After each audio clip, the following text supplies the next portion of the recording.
नमस्कार. आजचा विषय आहे कुंडली. कुंडली, जेनेटिक कुंडली. नॉलेज आणि सायन्सचं सुपर कॉम्बिनेशन. चला तर मग सुरू करूया. मी तुमची होस्ट ऋतुजा. आजच्या आपल्या एपिसोडमध्ये तुम्हा सगळ्यांचं स्वागत करते आणि आपल्यासोबत आहे अस्मिता मॅम. नमस्कार अस्मिता मॅम. जेनेटिक कुंडली हा शब्द ऐकून मला खात्री आहे सगळ्यांनाच खूप आश्चर्य वाटणार आहे. मलाही खूप आश्चर्य वाटलंय. तर हे नक्की काय? म्हणजे पारंपरिक कुंडली आपल्या सगळ्यांना माहिती आहे, पण हे जेनेटिक कुंडली आहे तरी काय? हां, तर जेनेटिक कुंडली म्हणजे काय असतं की आपण एक सलायवा सॅम्पल घेतो. आपण सलायवा सॅम्पल म्हणजे सॅम्पल घेतो. ते ज्या जेनेटिक लॅब आहेत त्याला स्पेशल लॅब असतात. त्या लॅबला ते सॅम्पल पाठवावं लागतं. कॉमनली त्या कुठल्याही पॅथॉलॉजिकल लॅबमध्ये हे टेस्टिंग होत नाही. अच्छा, हे होत नाही. याच्यासाठी खूप ॲडव्हान्स लेवलचं काम आहे. ओके. आणि त्या ठिकाणी ते आपल्याला पाठवावं लागतं आणि त्याच्यानंतर मग आपल्याला ते सगळं ॲनालाइज करून महिन्याभरानंतर रिपोर्ट मिळतो.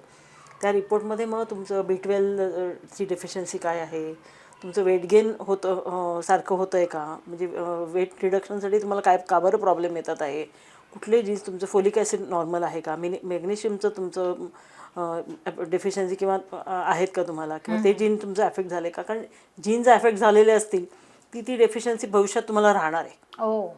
ते राहणार आहे. ह्याचं एक कम्प्लीट मॅपिंग आपण करतो. ओके. हां, तर त्याच्यामध्ये फिट जेनोमिक्स आहे. फिट जेनोमिक्स म्हणजे काय असतं की तुम्हाला कुठला एक्सरसाइज तुम्हाला योग्य आहे.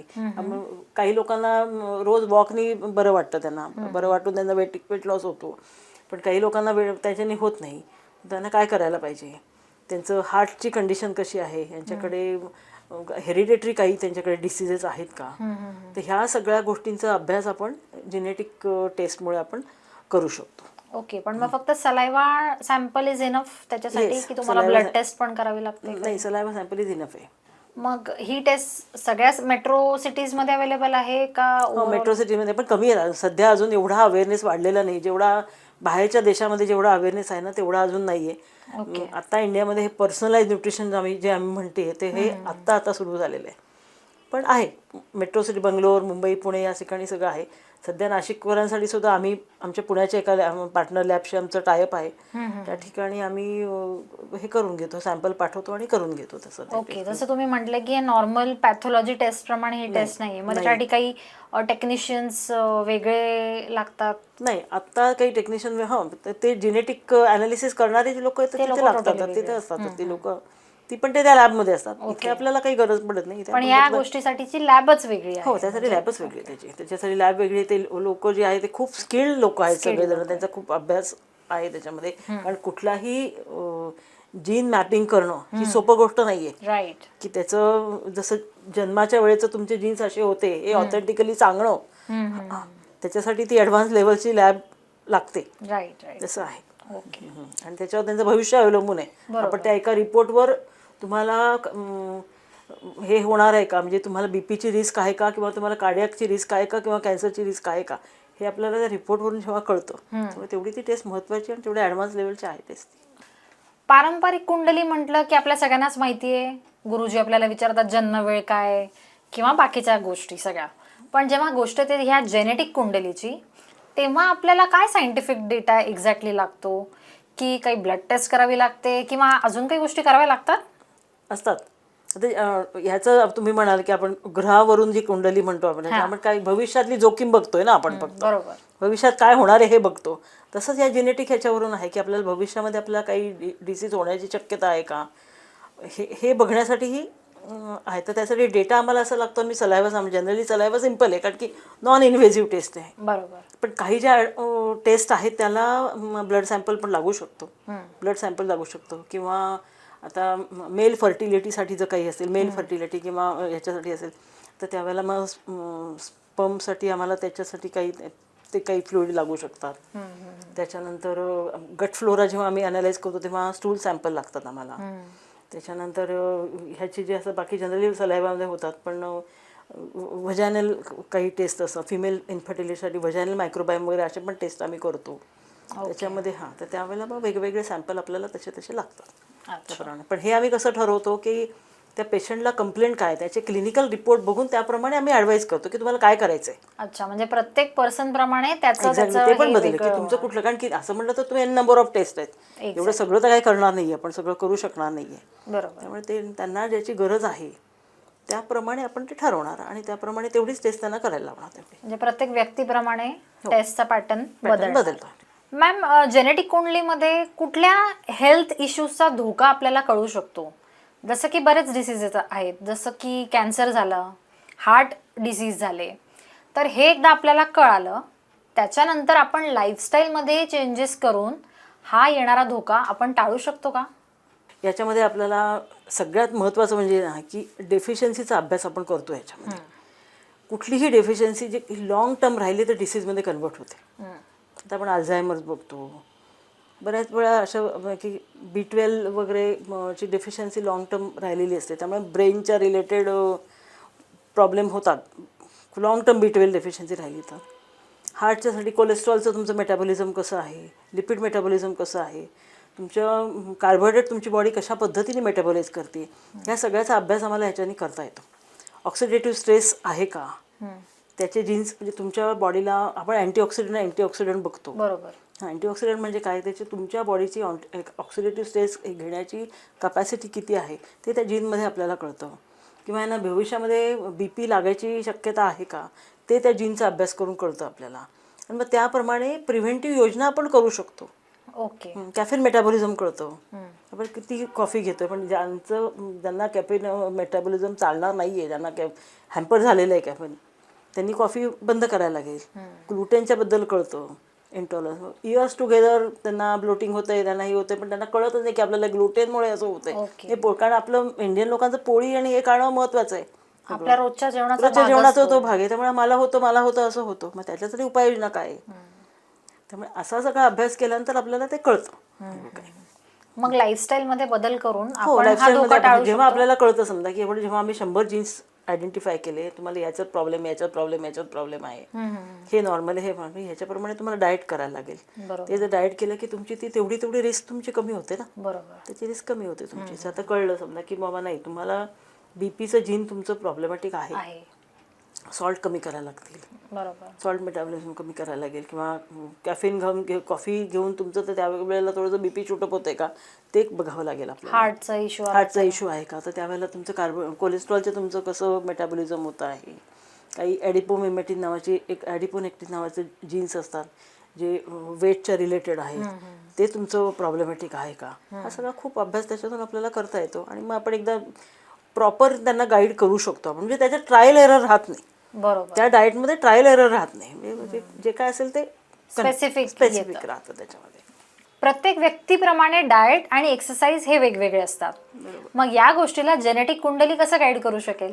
आम्ही असे जे आहेत त्याच्यामध्ये आम्ही 2 टेस्ट करतो, डाएट जिनोमिक्स आणि फिट जिनोमिक्स. ओके. डाएट जिनोमिक्समध्ये सगळं फूड मेटाबॉलिझम कसं, तुमचं लाईक डिसलाईक, तुम्हाला हे आवडतंय का नाही आवडतंय का, ॲलर्जी कशाची आहे तुम्हाला, त्याच्यानंतर कशाची डेफिशियन्सी आहे, हे सगळं आम्ही डाएट जिनोमिक्समध्ये बघतो. आणि फिट जिनोमिक्समध्ये आपण एक्सरसाइज सगळे बघतो की यांना कुठला एक्सरसाइज योग्य आहे, यांना मसल इंजुरी कशाने होऊ शकते, यांना एन्ड्युरन्स टेस्ट पाहिजे की यांना हे करायला पाहिजे, काय कार्डिओ करायला पाहिजे का स्ट्रेंथ करायला पाहिजे, हे आम्हाला फिट जिनोमिक्स ह्याच्यामध्ये कळतं. ओके. हां, आणि वेट मॅनेजमेंटचे जे काय पॅनल्स आहेत त्या पॅनलचं बघून मग आम्ही त्याचा ॲडवाईस करतो पेशंटला. पण मग जेनेटिक कुंडलीप्रमाणे प्रत्येक व्यक्तीचा डाएट हा वेगळा असणार, प्रत्येक व्यक्तीचा एक्सरसाइज स्टाईल वेगळी असणार. म्हणजे जर मला आज वॉकिंग चालतंय म्हणून सगळ्यांनाच वॉकिंग चालेल असं नाही. किंवा मी पर्टिक्युलर एक डाएट घेतेय पण मग सगळ्यांना सेम डाएट नाही चालू. म्हणून तर बघतो ना आपण, एक काहीतरी मार्केटमध्ये बूम येते. बरोबर, की एकदाच खायचंय, एकदा 2दाच खायचंय फक्त, मग इंटरमिटेंट फास्टिंग आहे, केटो फास्टिंग आहे, असं सगळं होतं. पण एकाला बेनिफिट होतं, एकाला होत नाही. किंवा जिमला जातोय तर प्रोटीन घ्यावंच लागतं. प्रोटीन घ्यावं मग लागतं, पण ते सगळेजण- प्रोटीन कुठलं घ्यायला पाहिजे त्याच्यामध्ये. आता आपली ती मी व्हॉट्सअप युनिव्हर्सिटीच म्हणते म्हणजे त्याला व्हॉट्सअप युनिव्हर्सिटीवर एवढं नॉलेज त्याच्यात सायंटिफिक बेस मला बघावं की बरोबर. काय त्याचा उपयोग आहे. कारण याला जे वाटतं की नाही मला नागलीची भाकरी ओके वाटते, मला नाही आवडत आहे ती भाकरी, मला नाही आवडत आहे. म्हणजे सकाळ उठून रोज रोज सकाळ दुपार संध्याकाळ मी भाकरी नाही खाऊ शकत आहे. मला साखर नाही खायची आहे, मग मी पुरणपोळी खाणार नाही आहे, मला फक्त म्हणजे ते किडनीचे डाएट वगैरे असेल तर मग गिलके बिलके एवढ्याच भाज्या खायच्या, मग त्यांनी दुसऱ्या भाज्या खायच्या नाहीत का काही.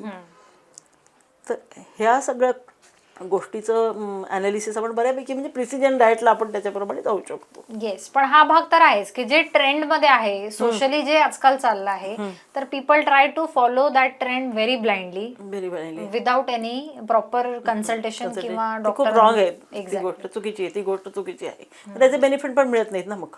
बरोबर. त्याचे बेनिफिट मिळत नाही किंवा अगदी खूप डेफिशियन्सी आहे तुम्हाला, ऑलरेडी तुमचं सगळं तुमचं B12 गणलेलं आहे, तुमचं व्हिटॅमिन D गणलेलं आहे, हिमोग्लोबिन नॉर्मल नाही आहे, आणि मग तुम्ही डाएट करायला जाताय, डाएट करायला जाताय म्हणजे आणखी ॲनिमिया होणार, आणखी दुसरे काहीतरी कॉम्प्लिकेशन्स होणार, असं होणार. पहिल्यांदा आमच्याकडे डाएटला आल्यानंतर पहिल्यांदा खा तुम्ही महिनाभर आधी, तुमची डेफिशियन्सी आधी नॉर्मलाइज करा, मग वेट लॉस करा. बरोबर आहे. पण जसं जिमला गेलं की ते बाय डिफॉल्ट येतं की तो प्रोटीनचा जो एवढा मोठा डब्बा तुम्हाला देतात, पण मग मला नाही वाटत की तो सगळ्यांना सूट होतोच. प्रोटीन त्याच्यामध्ये कंटेंट काय हा महत्वाचा आहे, ते कंटेंट काय महत्वाचं ते कसं आहे. करणार? तिथलं हे प्रोटीन आहे ते जेंट्ससाठी आहे, त्याच्यावर मसल स्ट्रेंथ व्हायला पाहिजे, बायकांना ते चालणार नाहीये, त्यांचं वे प्रोटीन वेगळं असायला पाहिजे ना. पण मी तर ते बघते की ते डब्यावरती लिहिलेलं असतं की वे प्रोटीन युनिसेक्स आणि फ्लेवरच्या तुम्ही एकदम अगेन्स्टच आहे. म्हणजे मी माझ्या प्रॉडक्टमध्ये फ्लेवर, कलर आणि हे गोष्टी ते रोजच्या रोज घेण्यासाठी नाही आहे. त्या गोष्टी ओकेजनली ठीक आहे, पण रोजच्या रोज तुमच्या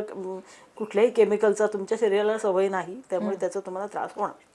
ओके, योग्य त्या सल्ल्यानुसार गोष्टी योग्य घेतल्या त्या सल्ल्यानुसार घ्यायचं. म्हणजे हा करतो म्हणून मी नाही.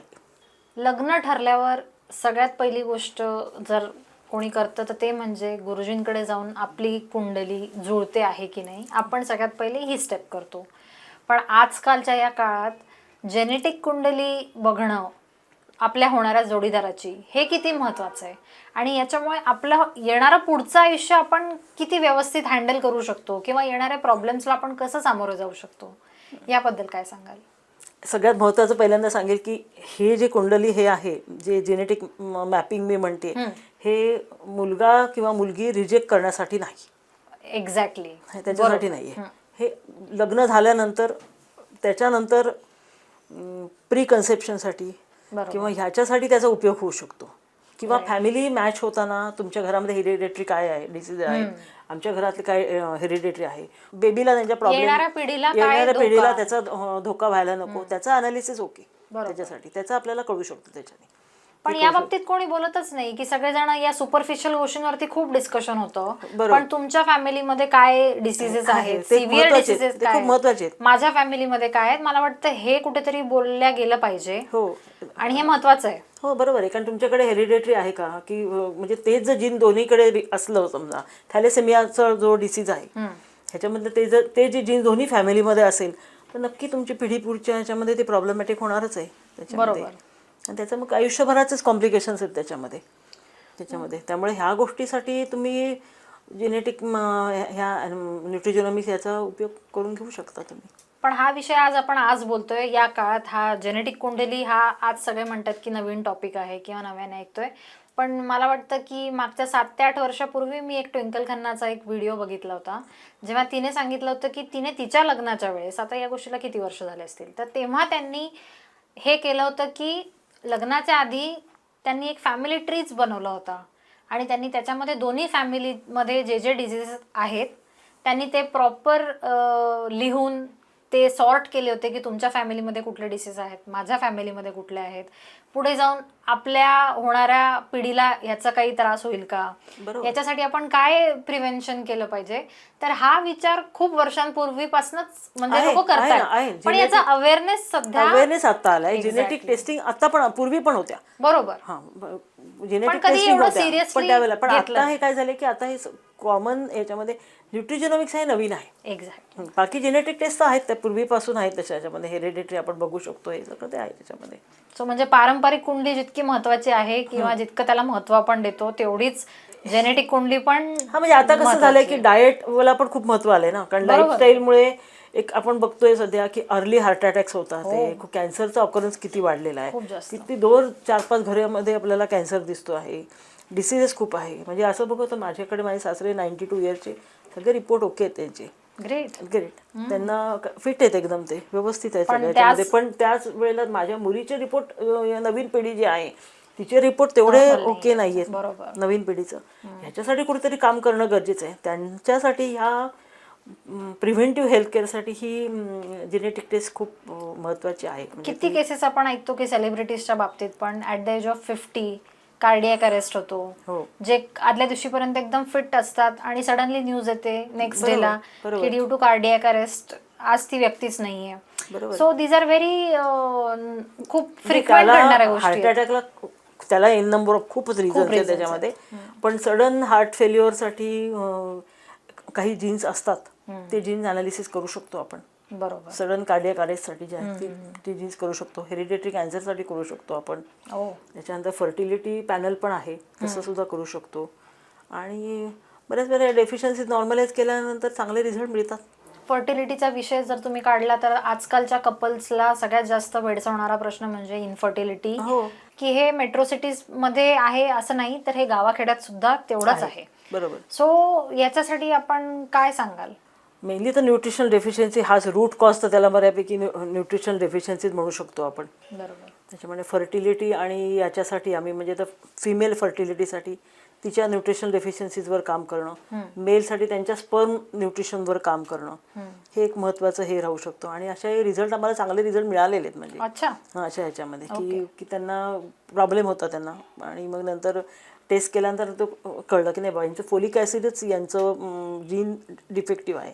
ओके. आणि फोलिक ॲसिड खूप महत्त्वाचं आहे प्रेग्नन्सीमध्ये. फोलिक ॲसिड खूप महत्त्वाचं आहे आणि ते नीट डेव्हलपमेंट होत नव्हती त्यांच्या ह्याच्यामध्ये. जेव्हा ते कळलं की फोलिक ॲसिड जे आहे त्या सप्लिमेंट प्रॉपर वाढवल्या. काही वेळेला काय होतं, सिंथेटिक फोलिक ॲसिडची बायो अवेलेबिलिटी म्हणतो आम्ही, की ते शरीराला लागू नाही होत. बरोबर. सिंथेटिक जे आहे ते, मग बायो अवेलेबल फॉर्म काय आहे त्याच्या शरीराला होईल तसे डोसेस वाढवले. बाकी न्यूट्रिशन सगळा त्यांचं सपोर्ट सगळा वाढवला. आणि त्या DNA कुंडलीमुळे, जेनेटिक या कुंडलीमुळे आम्हाला ते खूप सोपं झालं की यांना काय काय प्रॉब्लेम आहे, यांना कुठल्या जीन्सवर यांच्या ह्याच्यावर अभ्यास करायला पाहिजे. ते सगळं जेव्हा केलं तर त्याचे रिझल्ट छान आले. त्यामुळे आता अशी बरीच लोकांना चांगलं हॅपीली म्हणजे त्यांना हे झालेत, म्हणजे मुलं वगैरे झाले तेवढ्या ह्याच्यामध्ये, म्हणजे फार काही नंतर त्यांना कॉम्प्लिकेशन्स नाही झाले काही. ओके मॅम, आज इतका इंटरेस्टिंग टॉपिक तुम्ही आम्हाला सांगितला आहे जो आम्ही याच्या आधी कधीही ऐकला नव्हता, जेनेटिक कुंडली सारखा विषय. सो इतकं छान एक्सप्लेन केल्याबद्दल तुमचे खूप खूप धन्यवाद. सो आय होप तुम्हाला सगळ्यांनाही हा एपिसोड खूपच आवडणार आहे, कारण इतका इंटरेस्टिंग टॉपिक होता. अल्टिमेटली काय आहे, हेल्थ इज वेल्थ. सो तुम्ही तुमच्या डाएटकडे, एक्सरसाइजकडे छान फोकस करा, फिट राहा आणि भेटूयात पुढच्या एपिसोडमध्ये. थँक्यू. बघितलं, आपल्या आरोग्याची काळजी घेताना या भागातल्या चर्चेचा आपल्याला किती फायदा होणार आहे ते. फूड इज मेडिसिन या कन्सेप्टला हॉटा ब्रँड तुमच्यापर्यंत एक अवेअरनेस पोहोचवतो आहे. फिट रहा, खुश रहा.